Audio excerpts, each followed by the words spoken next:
Welcome back to the Mountain Morning Show from the Sundance Film Festival. I am so excited to have in our studio from the movie Web Junkie, I have Ilya Medalya, and Shah Shlam here with us. And this is particularly interesting, this film, because of the amount of press that this issue has received lately. China has taken a very, very strong stand on children, young people, and their use of the web. And that is what your film is all about. So give us a little more information, would you? Talk about it a little bit. Sure. China is the first country in the world to declare it as internet addiction. Really? And according to what they decided, that if you use the internet more than 6 hours a day, not for studying or work, you are an addict. I would tend to probably almost agree with that. 6 hours seems quite a bit, doesn't it?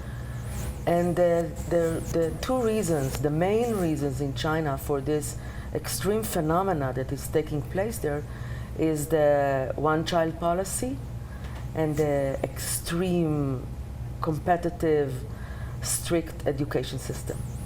I'm sure that there's an element there.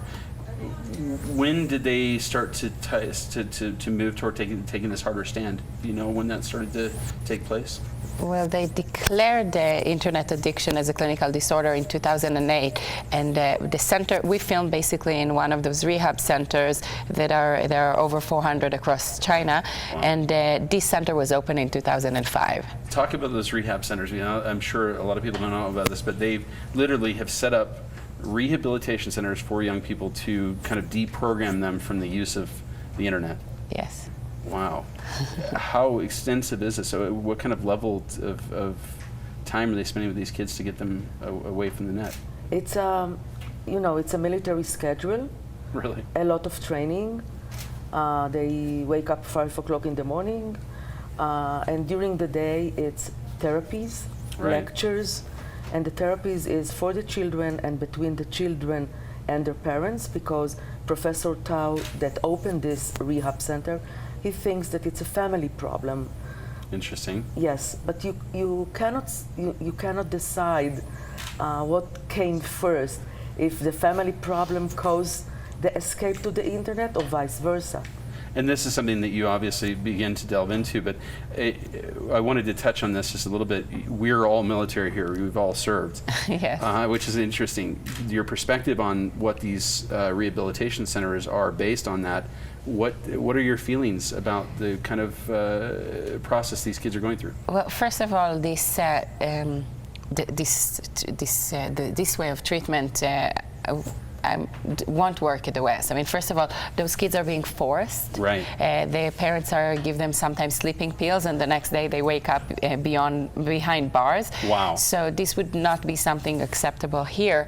However, Professor Tao claims 70% success rate, but the concern we have is that, for example, and by the way, he really compared it to heroin addiction. In fact, he calls it electronic heroin. But the challenge that we feel is that, unlike heroin, that you can, once you are withdraw, you can take it out of your life. The challenge here is that the internet is such an integral part of our life. Very pervasive. We need it for work, for studying. So how do you, after you get out of this, cold turkey 3 to 4 months, how do you get back to your life and manage the use of internet? Right, because as we've always said, with any addiction, if you one step back in, typically people go all the way back. So I think this is the big problem of the psychiatrist community, to define it as an addiction. Right. So they will try... Slippery slope there. Yes, so from a conversation that I had with a psychiatrist lately, he said that they will try to find what caused the internet, the escape to internet, and maybe when they will find what caused it, they can, help. But this is I think the main problem, that the West didn't define it yet. Well, and interestingly, one of the things I'd like to discuss with you is this idea of what the children are typically asked as to why they find themselves in this situation. They immediately go to blaming their family life, typically. Is that not the case? Well, in China, first of all, there is no doubt that this is an escape.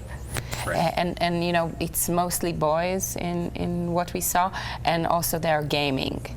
They're playing World of Warcraft, which is, yes, Right. it's in China, but it's the same games that kids all over the world and here in Right. America are it's also very, playing. very big there. Right, and why they're running, I mean, it's a very strict education system in China. It's the one-child policy. They feel very lonely. There Sure. are different reasons, and you know, and of course, you always blame your parents, right? Right. It's always their fault. I think that they feel very stressed out, that they are very oppressed by their parents to study. Yeah. Yeah. And the education system, as I mentioned before. So both these factors are causing them, you know, to run away. So this is the main reasons that we found out there in China. I think that in other countries that the phenomena exists, like in Israel, like in the US, and also Europe. I mean, you will find different cultural, you know, causes. Yeah. This brings me to an important question that I think anybody would ask you immediately. You've probably heard it before, but how does this story come to you in Tel Aviv? How do you find this? Yeah, you're not the first one to Yeah, everybody to ask. asking. Yes, I was not brought up on internet, and I asked many questions. You know, in the last few years, what are the impact of the internet in human relationship? So one day I saw on the Australian news that one of the children was beaten to death in one of those camps. And I thought that if I want to deal with this subject, I should go to China, Wow. that the phenomena is huge. And I went to China. Did you find it difficult It for was- them to allow you to do this? First It must of all, be I didn't go to get a government permission. I just wanted to find this professor that I know that there is a base, a rehab center on south of Beijing.